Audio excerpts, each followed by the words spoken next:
Hi guys, Reaper here, thanks for tuning in. Sorry I've not been around much. I've been doing some Christmas things and getting prepared with the family, as you do at this time of year. So I've done a lot of experimenting with the Tornado, and a few people have seen me flying this in space, and I've had a few comments from various different Discords, so I thought I'd share the fitting and give a good example of what the ship can do. As you can see, I've got 974 DPS without any gyros running, which is really good. In the high slots, you can see that I've got the auto cannons, which makes this ship the, as I call it, Autonado. We've got a very short optimal range of 5 kilometers, but I'm able to hit out effectively up to 40 odd kilometers with the really good fall off on the ship. I've got a couple of decent meta webs and a decent meta target painter, which is very important for the smaller ships, and I've got a Valkyrie as my drone. If we take a look at the low slots, I've got a medium shield booster, a blue one.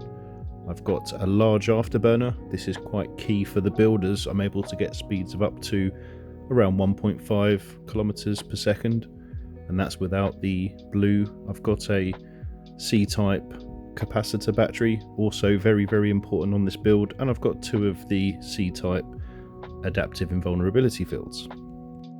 In the combat rigs, I've got 1 damage rig and 2 reload time rigs, which is optimal for this ship's DPS and gives the best result. Also in the engineering rigs, we've got a capacitor recharge rig and 2 cap capacity rigs.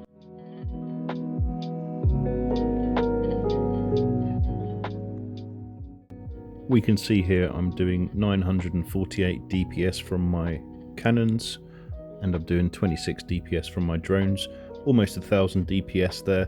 My cold effective hit points is 31,000. When I've got my adaptives on, that's around 46 or 47k, and my navigation speed as a base is pretty good at 300 meters a second. So let's take this ship into a mission. I've selected on the hard difficulty Elite Hair Squad, which is a 30 million ISK mission, one to unlock a story, one of the more difficult ones. Let's see how we get on here.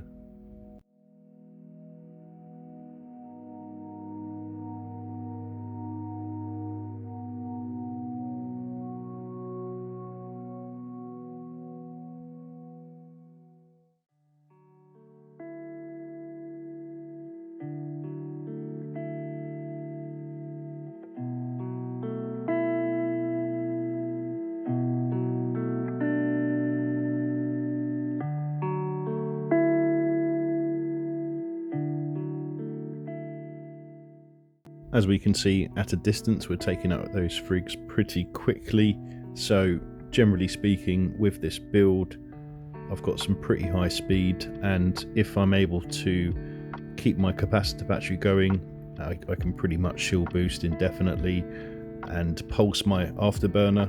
It does say when you fit a ship like this your cap lasts for 2.5 minutes thereabouts, but again that's not factoring in the capacitor battery, which is actually really quite powerful.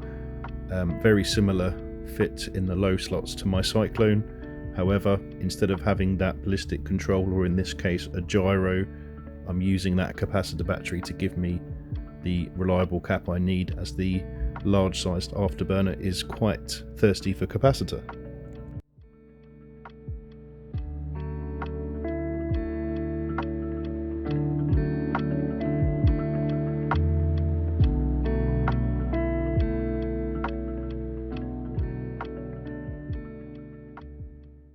Against the Caldari battleships, they are using missiles, so whether I'm approaching or orbiting, the angular velocity is making no difference whatsoever. So against the battleships, what I tend to do is go in and approach, get to my optimal of around 5 or 4 kilometers, and then tap space directly behind my ship and start to move away. If I can keep my base speed up, then the missiles are doing less damage and I'm able to keep my shields a lot higher for the next wave. I've done missions against Galante battleships where I do tend to set my orbit at around 13 or 14 kilometers. I'm probably doing 80% of my damage. That is to take into consideration that I'm also still doing a bit less because I'm just outside of my optimal.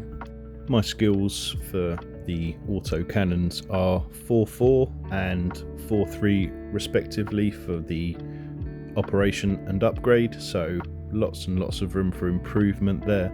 But again, the large cannon skills are very, very time consuming to get to 5 to unlock the expert, so something to work on in the future.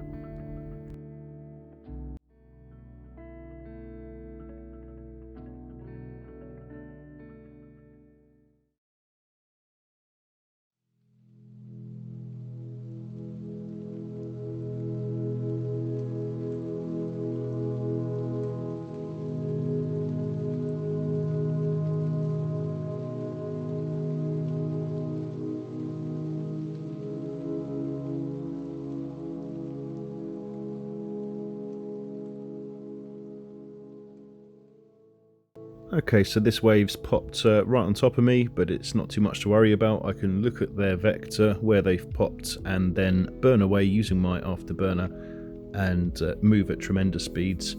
Even with 1, 2, possibly even 3 webs, I'll still be moving at a good enough speed to be able to double web and track the smaller frigs and get my painter on drone and take them out. One of the key things to do is to look at the ships, what's heading towards you, and prioritise the ships that are closing distance the fastest. If they overshoot you and get into a orbit, you're going to be heading in the wrong direction and lose the angular velocity and find it much more difficult to hit. But as you could see there, that guy took a massive hit, 2,500 damage, and he went down super fast. And this ship, considering it has half the tracking speed for autos compared to the Mercurial, I just find that it's really, really good. I'm sure many of you at this point are probably thinking, yeah, well, what about the elite frigates, the ones that travel fast, the ones that have smaller sig radiuses? We are moving towards that, and I've picked this mission to show you all kinds of ships. It's not a long storyline mission, so I'm not going to sit here tonight and bore you for hours and hours watching sped up time-lapse stuff, but this will give you an idea of what the ship can do, and the fact that it can take on a 30 million ISK mission quite easily while having close to 1,000, very close to 1,000 DPS, and that huge afterburner speed, meaning that you can escape tricky situations quite easily, makes this just, I think, an all-round really, really amazing ship. I'm sure most people are using the strike cannons with roughly half of the DPS, but when I'm on a battleship like you can see here, I'm actually doing pretty much the same DPS with very, very minimal skills as what I'm doing in my Cyclone, which has expert 4 for everything, and, you know, tech 3 rigs compared to this ship's tech 2 rigs. So this is really, really powerful.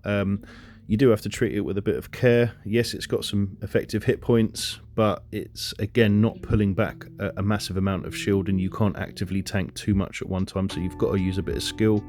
So you can see here we've got a few more ships on this next wave. Let's speed this up, get through this, and yeah, see what this looks like and move on to the final wave.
Okay, so here we are at the final wave. Here we've got some elite ships. We've got an elite Manticore, as you can see. We've got some we've got a few Scorpion battleships, and I believe there's an elite Roke or Rock, whichever way you want to call it. So yeah, let's also speed through this, see how we get on, but you'll be able to see that I have no difficulty hitting and kind of dictating the battle from here on in.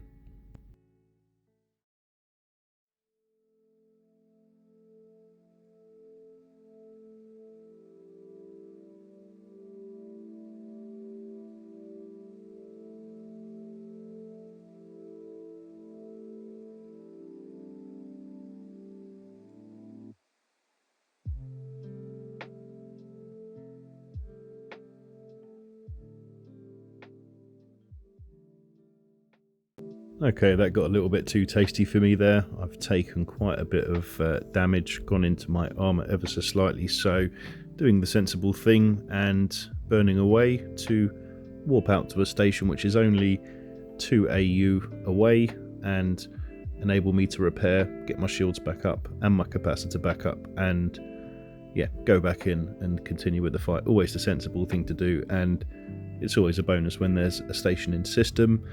I think I could have done that slightly better so that I didn't have to warp out. I could have used my afterburner and done some orbiting and prioritised a little bit better, but to carry on this battle now, I don't think I should have too many problems, and I should be able to get through this now pretty easily.